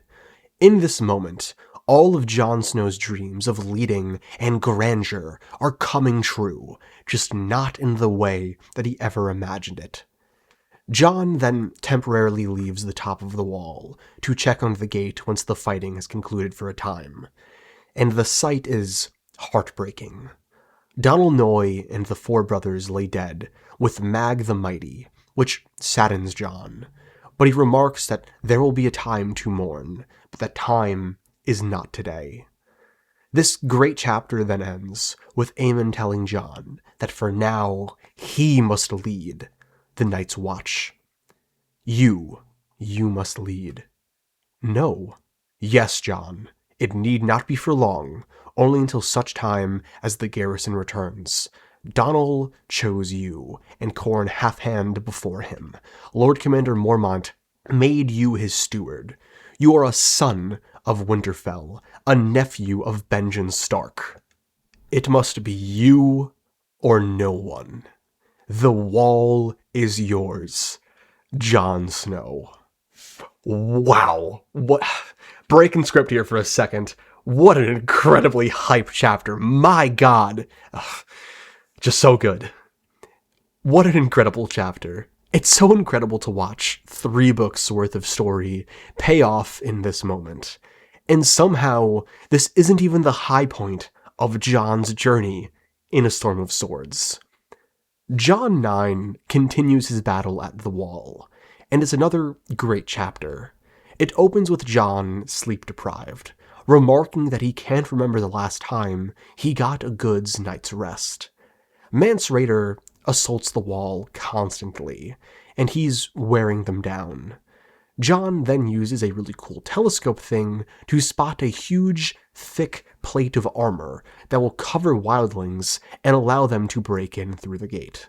Upon seeing this, Jon commands for a barrel of oil and gravel to be prepared. The ram that Jon calls the turtle begins to move, and the battle commences, with Jon raining arrows and fire down on the turtle. But when that doesn't work, he decides to drop barrels of gravel into it, which begins to damage it and kill the wildlings underneath.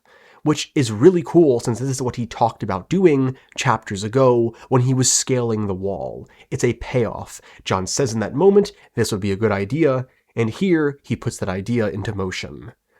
But Jon is tired, and he knows the wall cannot hold for much longer. John then goes to sleep, but wakes to two men demanding he come with them.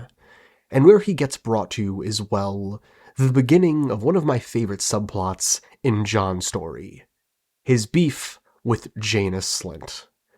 John is brought into the Lord Commander's office to see Alistair Thorne and Janus Slint, and they immediately name him a turncloak and an oathbreaker, to which John denies, but he's also incredibly honest with who he is and what he's done when they ask him about Ygritte. Do you deny that you took a wildling woman into your bed? No. John's grief over Ygritte was too fresh for him to deny her now. No, my lord. I suppose it was also the half-hand who commanded you to fuck that unwashed whore, Sir Alistair asked with a smirk. She was no whore, sir. The half-hand told me not to balk, whatever the wildlings asked of me. But I will not deny that I went beyond what I had to do. That I cared for her. You admit to being an oathbreaker then, said Janus Slint. Half the men at Castle Black visited Molestown from time to dig for buried treasures in the brothel, John knew. But he would not dishonor Ygritte by equating her with the Molestown whores. I broke my vows with a woman. I admit that. Yes. Yes, my lord. When Janus scowled, his jowls quivered. He was as broad as the old bear had been, and no doubt would be as bald if he lived to Mormont's age. Half his hair was gone already, though he could not have been more than 40. And it's worth noting that Janus Slint doesn't pronounce my lord properly, which is a signifier to noble houses that they are speaking with someone who isn't of noble birth. And then John answers him by saying, Yes, my lord, John said. I rode with the wildlings and ate with them, as the half-hand commanded me, and I shared my furs with Ygritte. But I swear to you, I never turned my cloak. I escaped the Magnar as soon as I could, and never took up arms against my brothers or the realm. And excuse my French, but fuck Janus Slint. This is easily one of the most hateable characters in all of A Song of Ice and Fire. He's just such a little shit. And while this is a topic for another day, I cannot lie, get excited, because his death is genuinely going to be one of my favorite things to talk about. John then trolls Janus Slint by using his own words against him, and telling him that he doesn't know what his head is stuffed with, which is hilarious. He then shows them his burned hand, and tells them that he obtained this terrible wound from protecting the Lord Commander.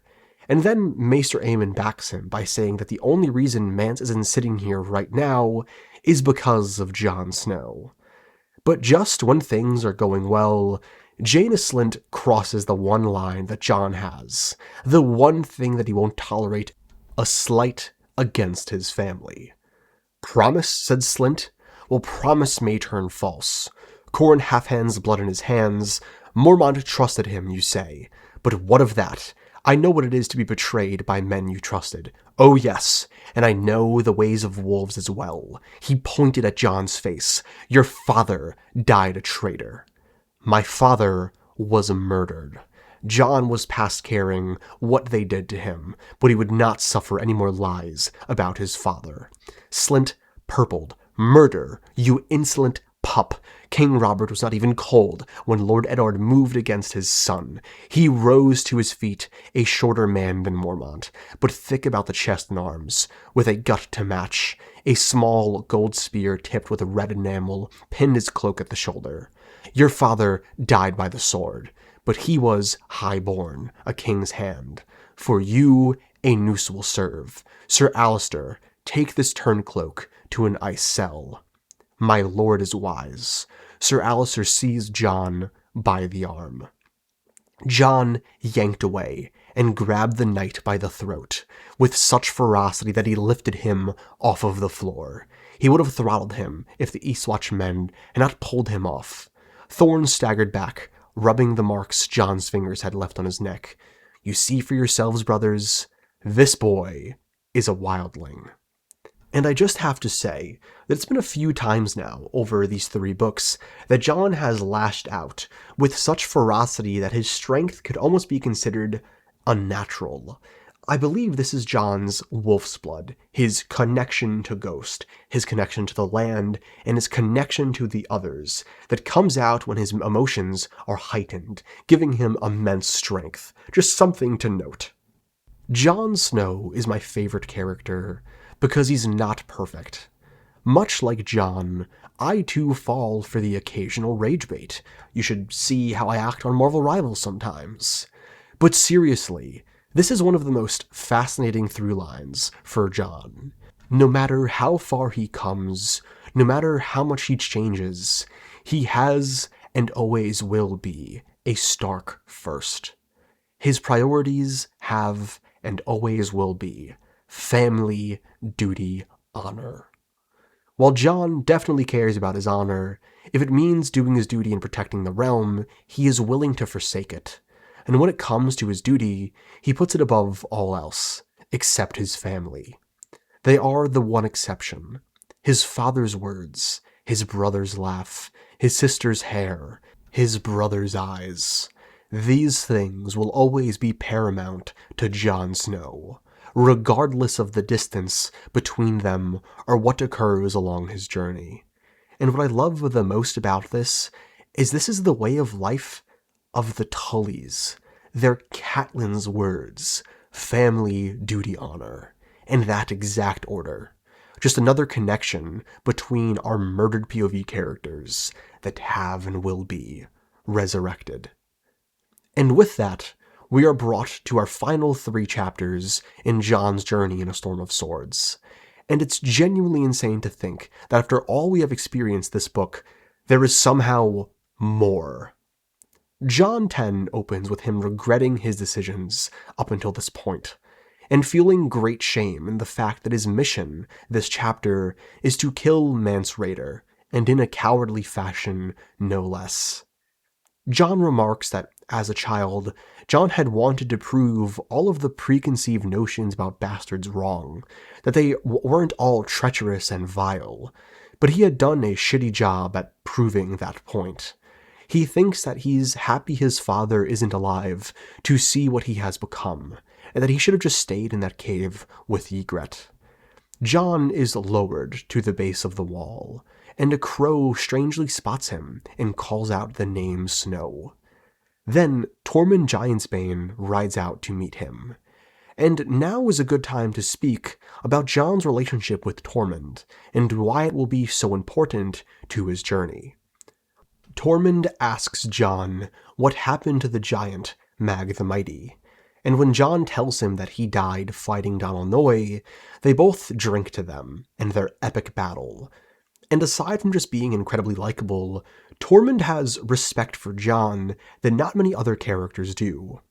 From the point that Jon becomes a free man early on in this book, Tormund never stops viewing him as such, and he even respects his decision to betray them, because at the end of the day, Jon was free, and it was his choice to betray them. Tormund recognizes Jon's courage and bravery, even if it goes against Tormund himself. And funny enough, if Jon didn't leave and stick to his own truth and freedom, I don't think Tormund would even like him as much. And this is incredibly important, because Tormund represents to Jon freedom in the truest sense, which is why Tormund is the one to egg him on in Jon 13, A Dance with Dragons, to go after Ramsay.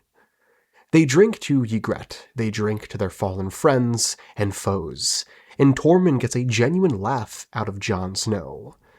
Jon then thinks of Ygritte, and he remarks that, "You know nothing, Jon Snow," Ygritte would have told him.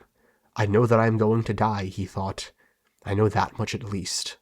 All men must die," he could almost hear her say. "And women too, and every beast that flies, or swims, or runs.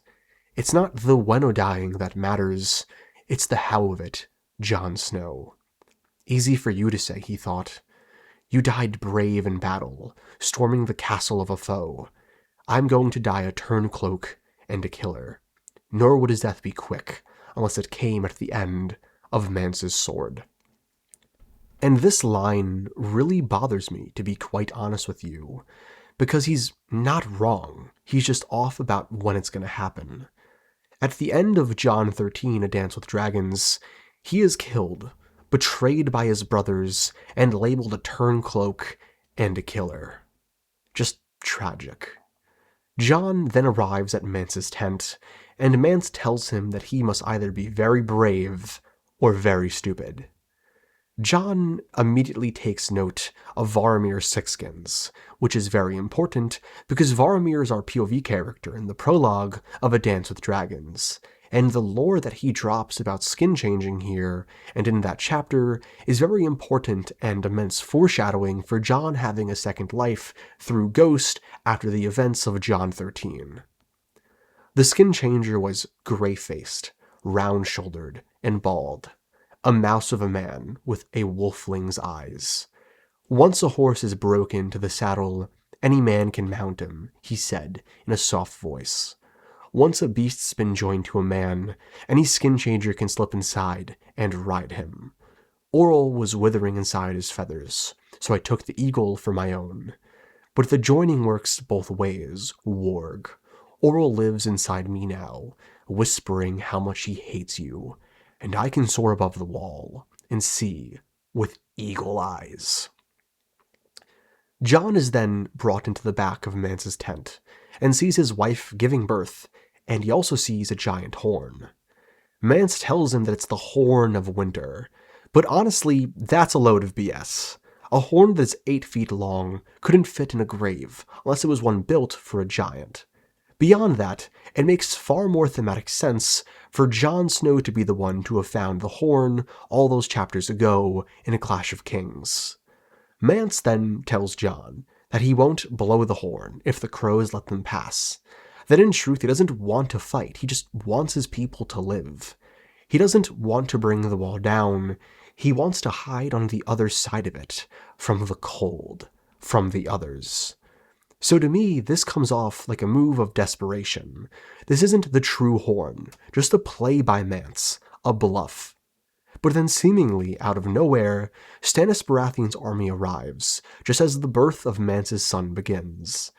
Jon, for half a heartbeat, thinks it's Robb. Jon then watches the death and destruction unfold around him. Frozen in place, in this tent, surrounded by enemies and death, he does the only thing he feels is proper in this moment. He walks to the back of the tent and delivers Mance Rayder's child. A sign of respect to someone who wasn't his enemy, but his friend. Jon 11 opens up with him back at the wall, training with Satin and teaching him, further showcasing his leadership role here at the wall. He then sees Melisandre and remarks that she is absolutely beautiful, but there is something uncanny about her red eyes. She then brings him to the top of the wall to speak with Stannis, and to just be quite honest here, these next 2 chapters really get to the core of Jon's character. Jon tells Stannis the truth of it all. He tells him about Ygritte, about Ghost, about the battle, about the Half-Hand, about everything that occurred since he left the wall with Jor. And Stannis believes him, because he looks like Ned, because the blood of the Starks run through his veins. Jon tells Stannis that there is honor in the wildlings, in their own peculiar sort of way. And then Stannis asks him the question. A single question that gets to the core of Jon's arc throughout A Song of Ice and Fire. He asks Jon who he is. Stannis gave a curt nod. Your father was a man of honor. He was no friend to me, but I saw his worth. Your brother was a rebel and a traitor who meant to steal half my kingdom, but no man can question his courage. What of you? Does he want me to say I love him? Jon's voice was stiff and formal as he said, I am a man of the Night's Watch. And Jon's answer is telling in this moment. He is a man of the Night's Watch in truth, but at the start of the book, when he was in the cave with Ygritte, his answer was very different. And even still, tomorrow his answer may change again. And this is just so incredibly relatable and realistic. John isn't a turncloak or a terrible person because his identity changes. He's human, a young man going through change. I can't tell you the amount of times I've personally changed over the last few years, and my life is far less complicated than John's. Stannis then leads Jon Snow to the idea of helping him fight the others, and Jon says that he's loyal to the Watch, and he thinks about himself as Jon Snow, not just Jon, something George loves to do whenever Jon's identity is in conflict. Jon then starts to understand what is happening after Stannis elaborates on needing a Stark to rally the Northerners against the false king. Jon thinks, he would make me Lord of Winterfell. The wind was gusting, and Jon felt so lightheaded he was half afraid it would blow him off the wall. Your Grace, he said, you forget. I am a Snow, not a Stark. It's you who are forgetting, King Stannis replied. Melisandre put a warm hand on Jon's arm. A king can remove the taint of bastardy with a stroke, Lord Snow. Lord Snow. Sir Alliser Thorne had named him that, to mock his bastard birth. Many of his brothers had taken to using it as well, some with affection, others to wound. But suddenly it had a different sound to it in Jon's ears. It sounded real. Yes, he said, hesitantly. Kings have legitimized bastards before, but I am still a brother of the Night's Watch. I knelt before a heart tree and swore to hold no lands and father no children. Jon. Melisandre was so close, he could feel the warmth of her breath. R'hllor is the only true god. A vow sworn to a tree has no more power than one sworn to your shoes. Open your heart and let the light of the Lord come in. Burn these weirwoods and accept Winterfell as a gift of the Lord of Light. When Jon had been very young, too young to understand what it meant to be a bastard, he used to dream that one day Winterfell might be his. Later, when he was older, he had been ashamed of those dreams. Winterfell would go to Robb, and then his sons, or to Bran or Rickon, should Robb die childless. And after them came Sansa and Arya. Even to dream otherwise seemed disloyal, as if he were betraying them in his heart, wishing for their deaths. I never wanted this, he thought, as he stood before the blue-eyed king and the red woman. I loved Robb, loved all of them. I never wanted any harm to come to any of them. But it did. And now there's only me. All he had to do was say the word, and he would be Jon Stark, and nevermore a Snow. All he had to do was pledge this king his fealty, and Winterfell was his. All he had to do was forswear his vows again. And this is Jon. This is why I love the character so much, and this is why this series exists in the first place. Jon Snow is a character defined by his conflict. In this moment, he is being offered everything he's ever wanted, for the price of everything that he's ever been. He remarks that Lord Snow, the title given to him by Alliser Thorne, didn't feel so bad anymore, and that it actually felt real, like something he had truly earned. And then you have Melisandre playing the role of the temptress, tempting him both sexually and emotionally, by playing into his desires, but making sure he understands that those trees must burn. For Jon Stark to rise, Jon Snow must die, and what made him who he is today, along with it. And this temptation drives Jon to denial. He remarks that he never wanted it, that he knew the price of wanting to be Lord in Winterfell, and that it pushed him away from the idea. Jon literally says that in order to claim his father's castle, he must turn against his father's gods. So what's it going to be? Will Jon forsake his family in order to obtain their name? Or will he forsake their name in order to obtain the one that he has built, the one that they helped him build? Stannis then gives Jon some incredibly important advice for the future of Jon's story. He tells them that he means to let the wildlings through. If they bend the knee, that at the end of the day, the cold, the others, are the one true enemy, and that it's about time mankind united against the cold. The chapter then ends with Stannis telling Jon that Val would be his wife, to unite the wildlings and the Starks, and all he needs to do is just bend the knee. The chapter then ends with Jon asking for some time to ponder this question. And with that, we get to one of my favorite chapters in A Song of Ice and Fire. Jon 12, A Storm of Swords, his final chapter in this book. Jon 12 opens up with Jon sparring with Iron Emmett and getting his ass kicked, and at one point he blacks out. He was almost ready to lower his blade and call a halt when Emmett fainted low and came in over his shield with a savage forehand slash that caught Jon in the temple. He staggered, his helm and head both ringing from the force of the blow. For half a heartbeat, the world beyond his islet was a blur. And then the years were gone, and he was back at Winterfell once more, wearing a quilted leather coat in place of mail and plate. His sword was made of wood, and it was Robb who stood facing him, not Iron Emmett. Every morning they had trained together, since they were big enough to walk. Snow and Stark, spinning and slashing about the walls of Winterfell, shouting and laughing, sometimes crying when there was no one else to see.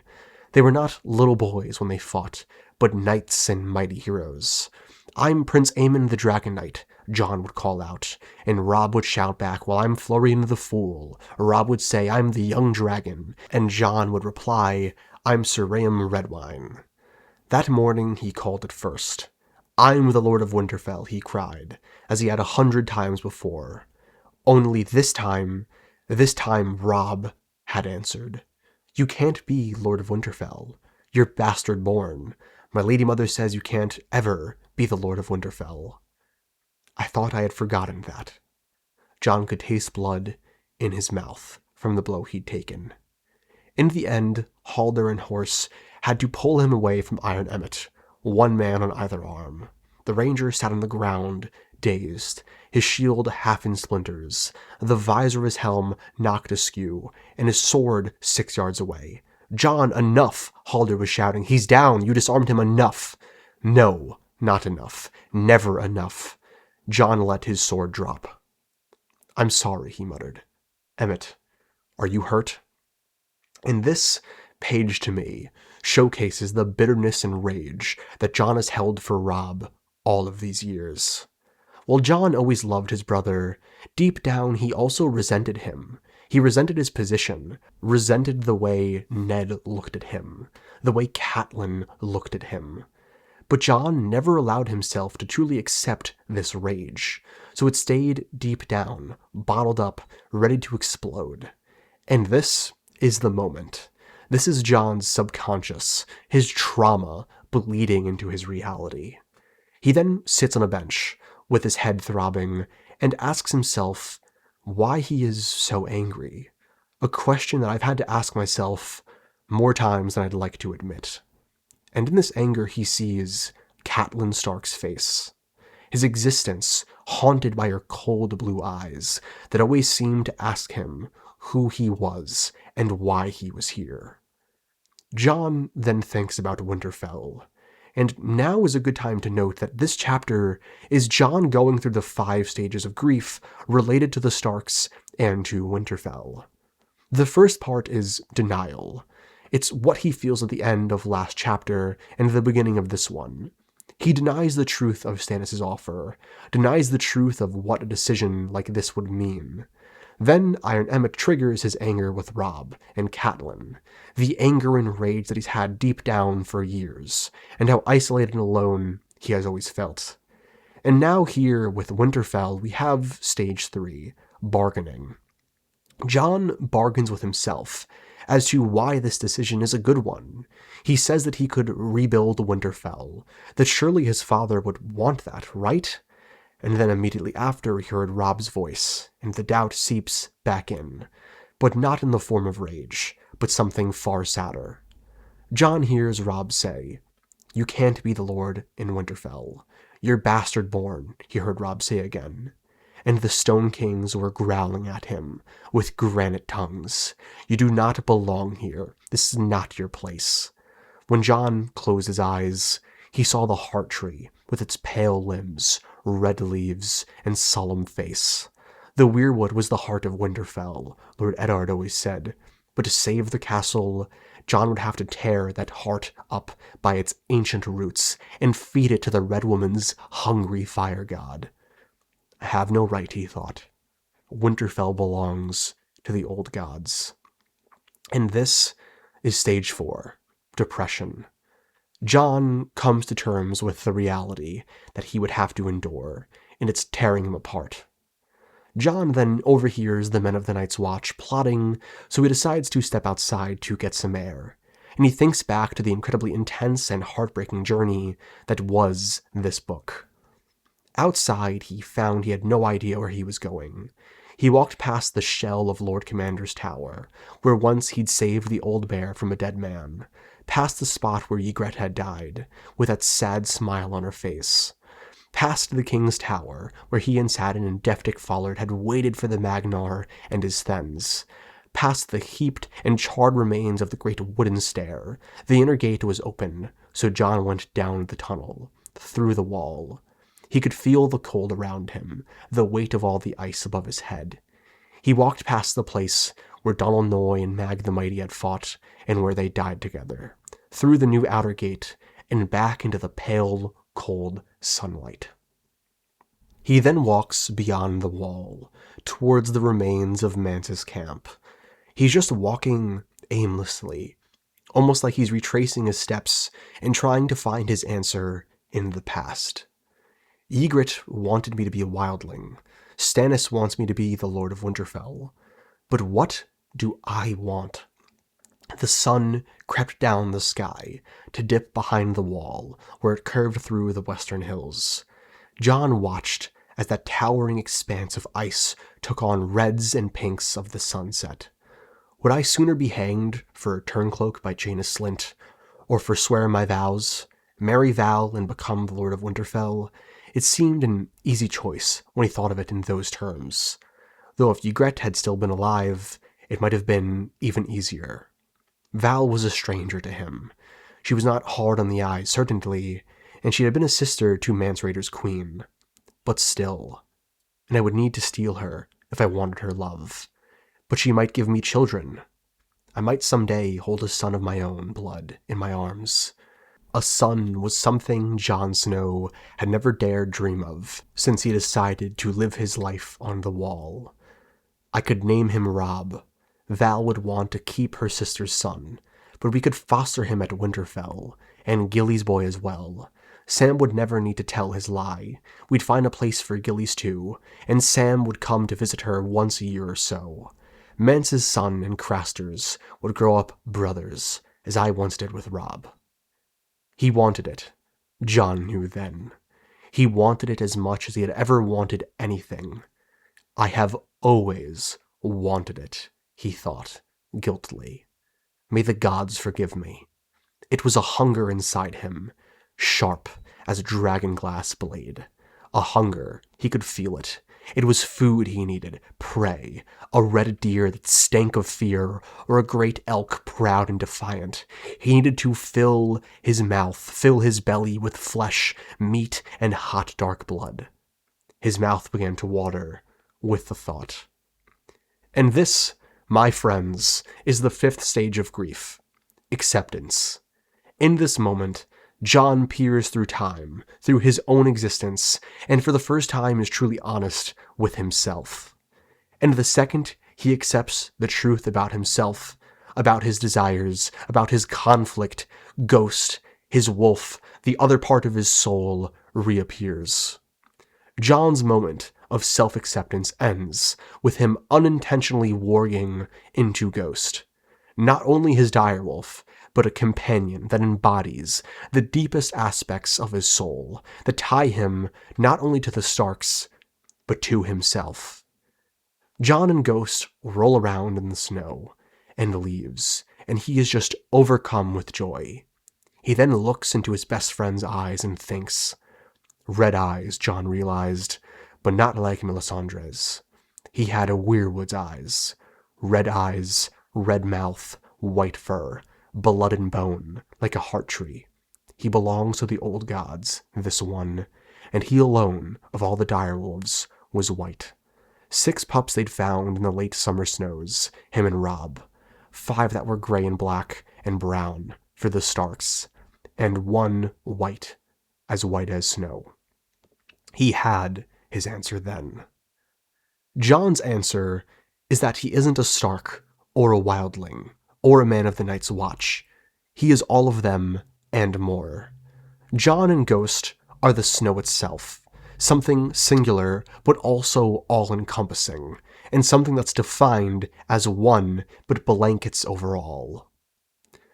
Jon Snow and Ghost were always isolated from their birth family, but also integral to it, to the point where both of them, no matter how alone, looked the most like the very thing their family members wanted to embody: the North. Jon Snow isn't a Stark or a wildling. He is all and more. He is Lord Snow. A man not defined by one perspective alone, but molded by the world itself, by the Starks, the Night's Watch, the wildlings, and the land itself. And much like Ghost, he is intrinsically connected to this land. Jon then returns to the hall, and discovers that his name, through Sam's manipulation, has been placed forth in the running for Lord Commander, which sets Jaina Slynt off, and causes him to try and get Jon hanged, but that shit isn't flying right now. And then it happens. Lord Mormont's crow spawns out of the voting kettle, lands on Jon's shoulder, and calls out his name. Snow! Snow! Snow! And this is just flat out someone in this crow, probably Benjen, maybe Bloodraven, manipulating things behind the scenes, pushing Jon into the role of Lord Commander. And with that, the chapter and Jon's story in A Storm of Swords ends, with him as Lord Commander, and him deciding to reject Stannis Baratheon's offer. And what an incredible book! Jon's journey in A Storm of Swords is the ultimate payoff to 3 books worth of build-up. It's a story filled with highs, lows, and everything in between. And personally, it's one of my favorite journeys in fiction.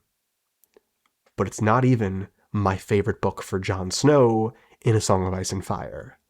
No, that is the next video in the series, going over A Dance with Dragons. So with all that being said, if you've made it to the end of this video, thank you so much for watching. This series has been getting a lot of love. It's been really hard to make, but I've been loving every second of the process. I just want to give a quick shout out to all of my friends who have been talking to me throughout this journey, everyone who's liked, commented, and shared on the past videos, everyone who's building hype for the future of this series. It's just, I'm so grateful, I can't express it enough. I want to say thank you to the Patreons that are supporting me. I really need to find something to do with that Patreon and give out some sort of cool membership, but regardless, thank you all so much. Your support goes so much further than you think it does, and I sincerely hope to catch you in the next one. Peace.